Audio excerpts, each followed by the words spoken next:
उसे जानना चाहिए। हरगिज नहीं, कभी नहीं। इससे बारान के दिल में हसन के लिए नफरत और भी बढ़ जाएगी। जो होना था वो तो हो ही चुका। काश पहले मालूम होता।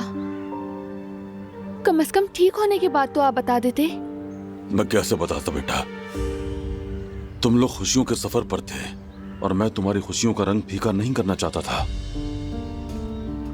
सोचा था खुद संभाल लूंगा, मगर नहीं संभाल सका।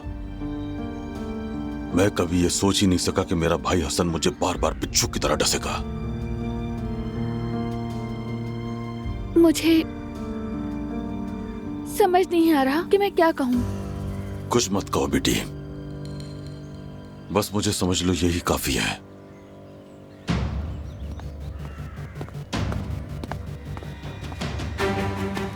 क्या हुआ बेटी?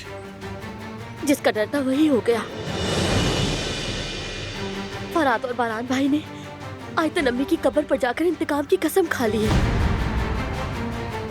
वो चचा को मार डालेंगे।